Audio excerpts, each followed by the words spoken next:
We look for opportunities that founders can build, and we work with them end to end to build these startups, making sure that we are building for the right market. We are also, solving the problem of what I call product market fit, as well as the founder fit, and then ensuring that they're investor ready to be able to assess, the right kind of investment for the scalability of their business.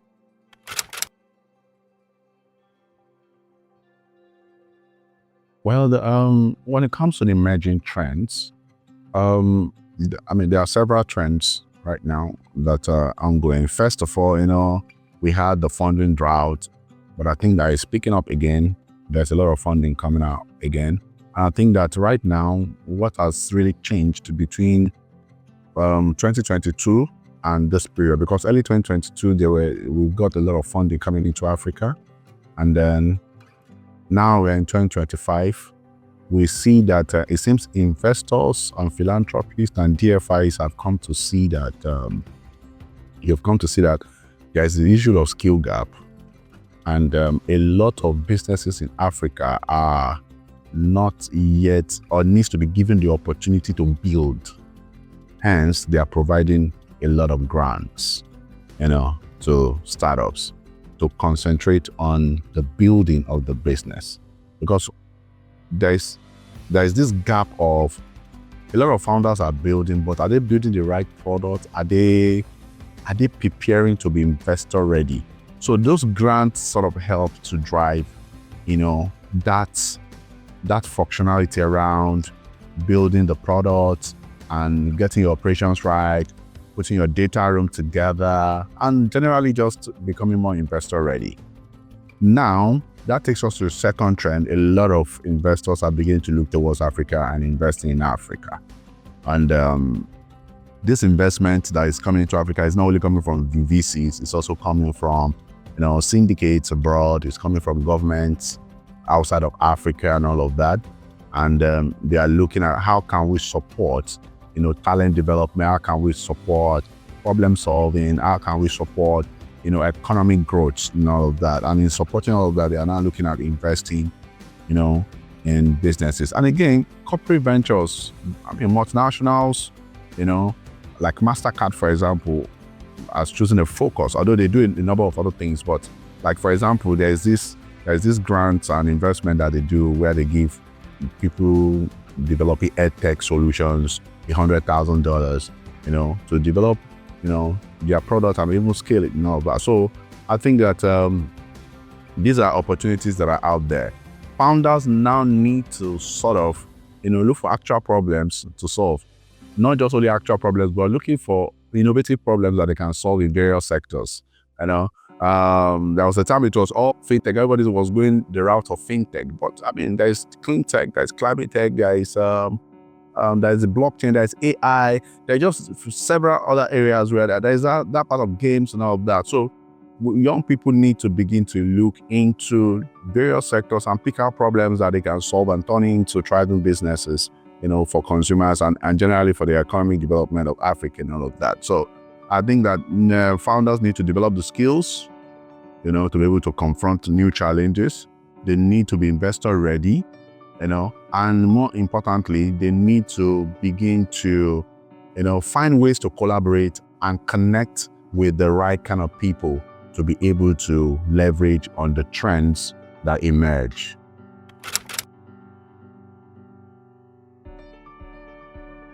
Well, with the moment your business starts, for me, so the way it works is that when we develop ideas, there are some ideas that are very regional because of the peculiarity of the solution and the peculiarity of the problem, But again, there are some solutions that are relevant locally and can scale globally. And one of the things that we try to do, take for example, now FirstFounders is registered in the US. And one of the things we are looking at is to see how we can use that to, connect with other founders in the United States that are building solutions that can merge, or, that we can connect with solutions that we are building here in Africa. And as such, I believe that we can balance both. Take for example, there is one of our founder who lives in the UK, I think in Scotland. And she's building a remittance platform for Blacks in diaspora to be able to remit money into investments in Africa. But at the same time, she's also using that medium to get people in Africa to connect with opportunities, financial opportunities in Scotland, for them to be either set up businesses in Scotland or buy properties in Scotland or just do some type of investment in Scotland. So you will see that she's trying to build something that has local relevance and at the same time have the opportunity to scale globally, maybe say starting from Scotland, because whether you like it or not, the population of Blacks in diaspora is massive, especially Africans in diaspora is very massive, and the economic power of that population in itself can be monetized. So following that, I think that one thing FirstFounder is trying to do is to see how we can create as many exchange programs with international bodies, find platforms that we can connect with just to be able to help our founders here learn best practices for what's going on outside, and also taking the experiences that they have here locally, local experience, and translating it into global learning opportunities for those that we are having those exchanges with. And with that, we can be guaranteed that we can turn local relevance into global scalabilities.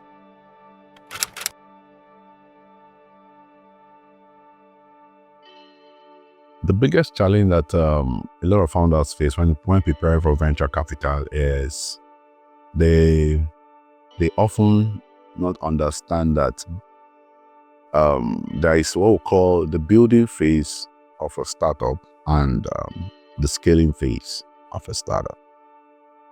Sometimes founders take the processes of the scaling phase and apply it to the building phase and go start talking to investors. And then when due diligence begins to take place, the verification comes back as a failed result. And because they don't even know the application process of these two structures, they continue to go at it until they've wasted so much time.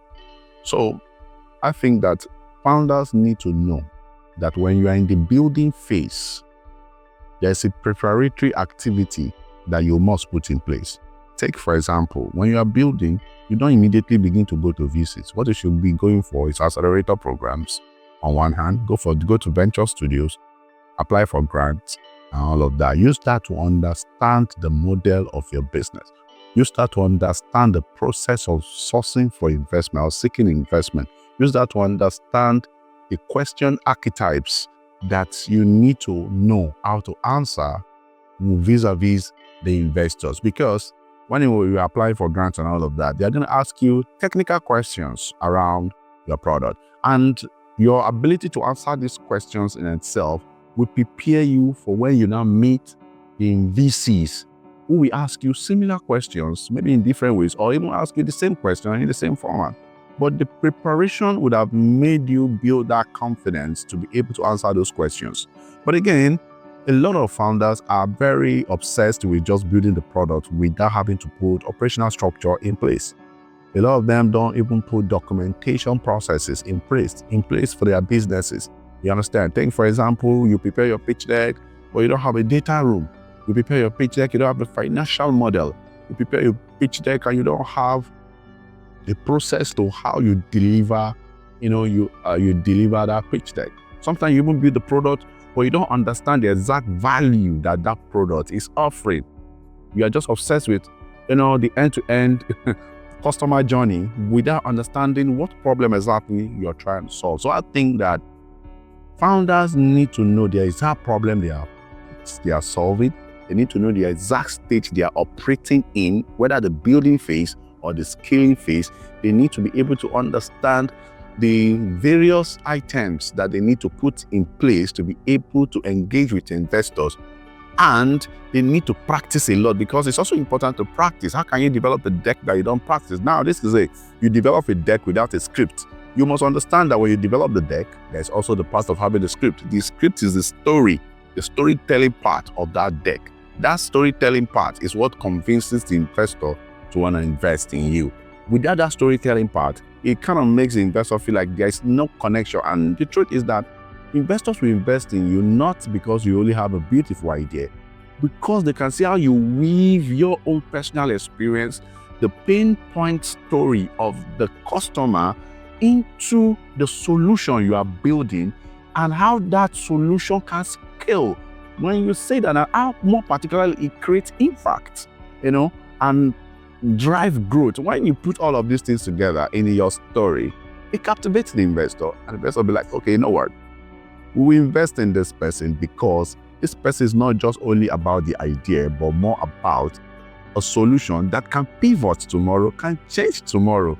And it is that enthusiasm that every founder must learn to build and embed into their pursuit for funding, into the pursuit of building their product, and most importantly, positioning, for investor funding.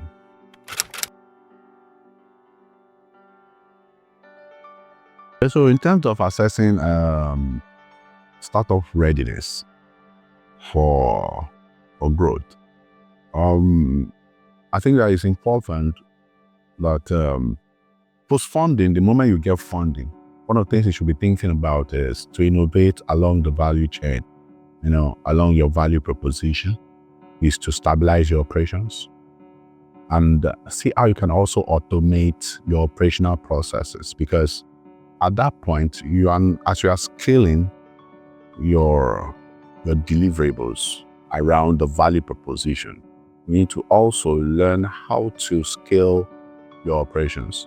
But in scaling your operations, automating your operational processes by leveraging technology will be the best strategy to be able to drive functionality. And not just only functionality, but to be able to optimize, operational excellence as you grow. Because at the end of the day, as a founder, you are not going to be saddled with, a crop of people doing a lot of things at the same time, but delivering simple value to the customers. So the truth is that in optimizing that operational excellence, you must apply thorough leadership.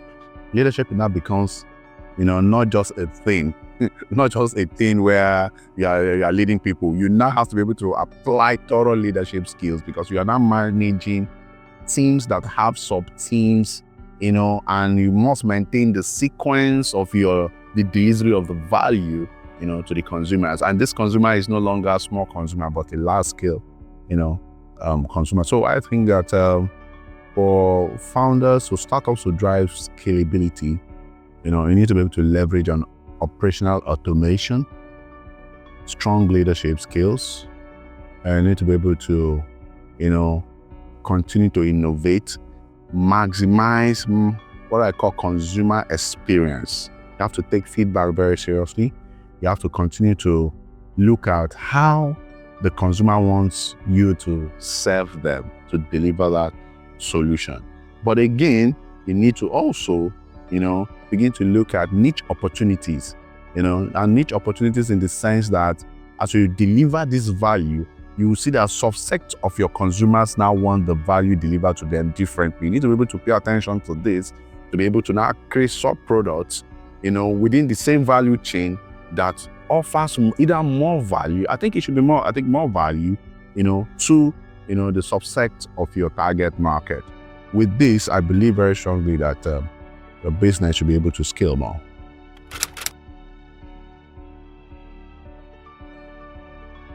There will always be, in terms of resource constraint, investors don't have all the money to give. And also, the environment also is always competitive.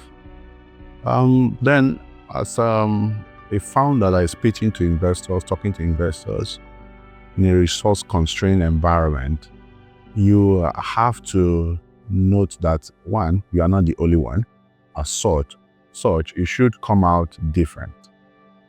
And there was a guy that I met one time who was pitching an NFC solution.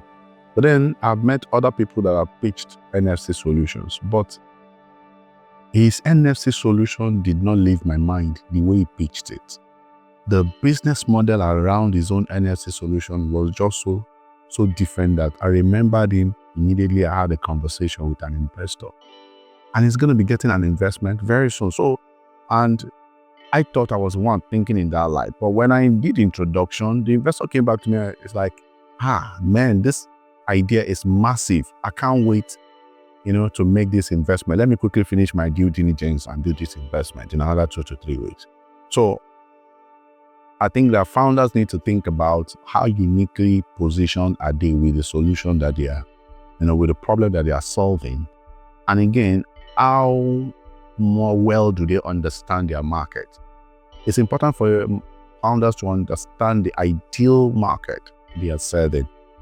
Sometimes they get these things complicated, but understanding the ideal market in itself, knowing what their real pain points are, and providing the solution in a way that they will not think of an alternative is something that founders should think of. And these are things that will attract investors, because when you create a compelling solution to the problems of the consumer and you are able to articulate this clearly to the investor sees that market size and sees the exact market you are reaching, and how scalable that market can go, how large that market can go, how well that solution serves that market in itself, will make them want to stand with you, do the investment in you, and continue to add value to your business. So for me, my advice to founders will be more around: be better positioned,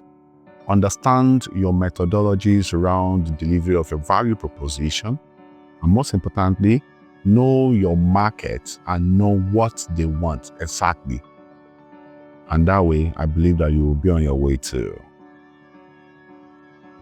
building the type of relationship that investors will want to establish with you as a founder.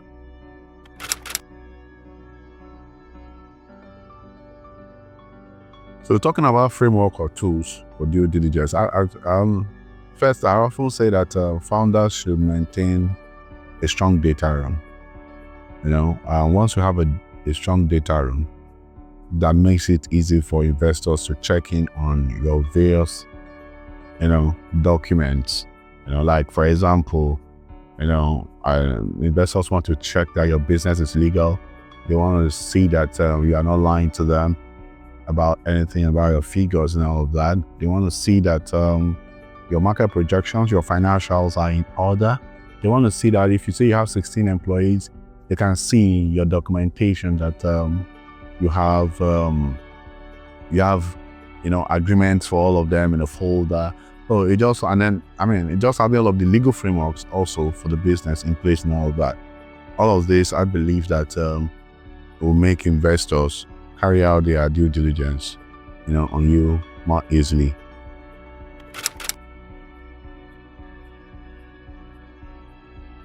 When it comes to the UK, there's what we call the investment thesis. Every investor, every VC has got an investment thesis, and this investment thesis in itself has a focus, it has a region, and also has an investment strategy. So sometimes an investor in the UK might not have their thesis covering the African landscape.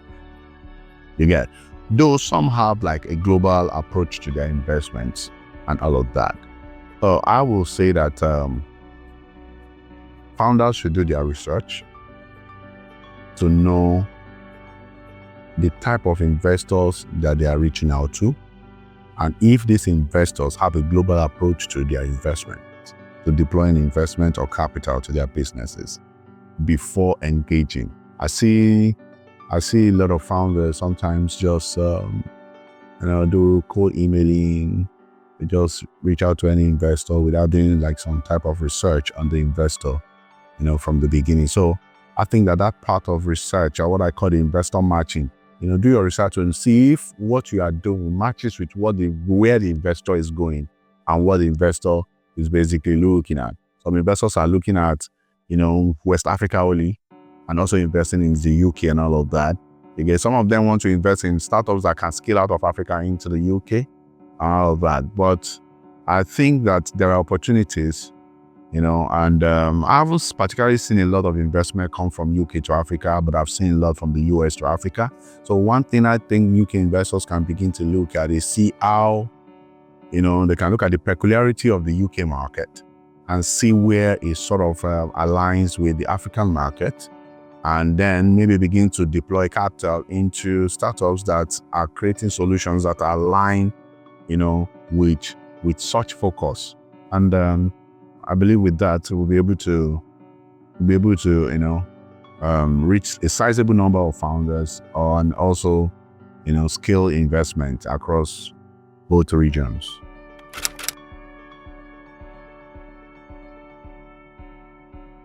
Well, Black and minority founders, I think the world is digital. So creating a digital platform, I know that Knowvate Hub is a digital platform that sort of is beginning to aggregate founders between Africa and, Scotland and maybe across the UK.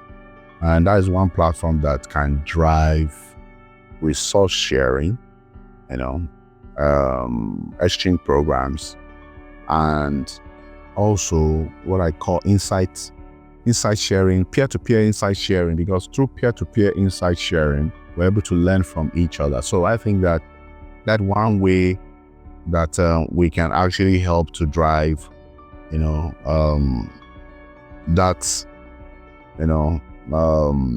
collaboration between both, for me, I think it's more about aggregation, trying to aggregate. First of all, let's bring everybody on a single platform. We'll bring everybody on that single platform.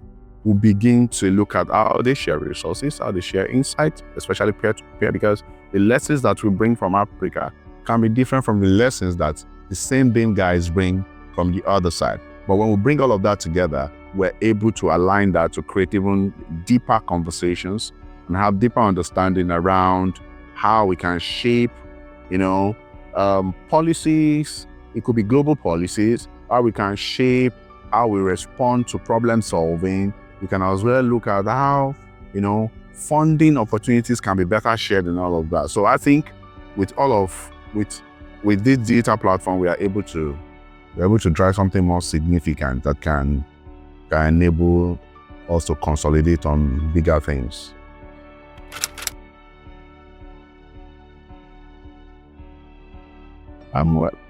Knowvate Hub there's a lot that can be done across borders.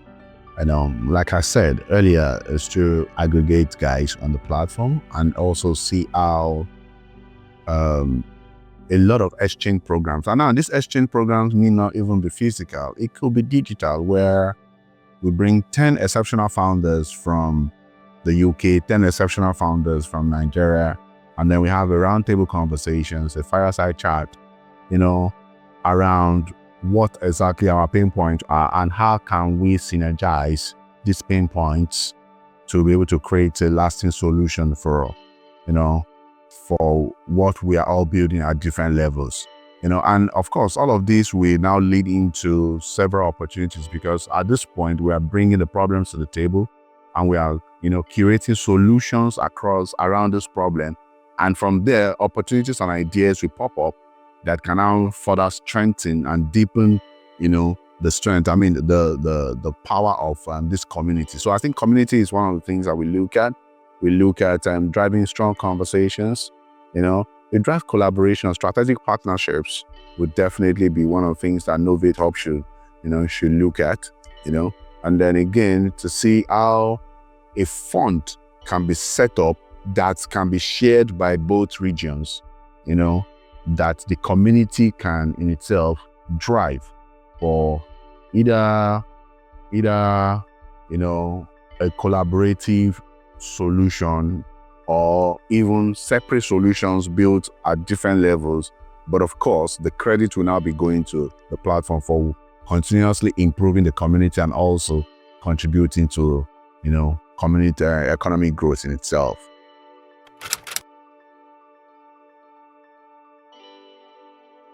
I'm a BIM founder in UK, and the investor in UK does not let's say, doesn't understand the peculiarity of our problems in Africa.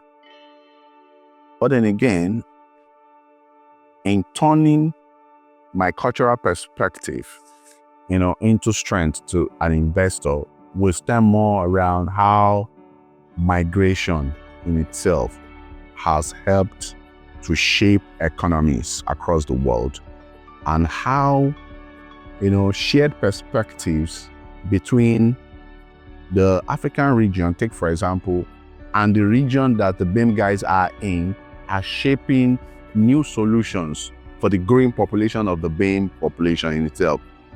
So that in itself, I feel that can intrigue, investors. Sometimes investors don't even know that, the BIM population is an economy on its own. And as a BIM founder, I can leverage on that as strength to say, hey, come, I'm creating a solution for this population sect. And through this, I'm able to return investment to you if you see the big opportunity. And this is where this becomes more interesting. I create a solution for the BIM community or the BIM population, and that can be translated back into, Africa in this case, that will show the scalable opportunity of what I've created in the region. Take, for example, I'm in Scotland, I create a solution for the BIM community, and it grows, boom, and I can scale that out of Scotland into, Africa. So I think that is one strategic way that investors, a BIM founder can sell, their cultural perspectives as strength to investors.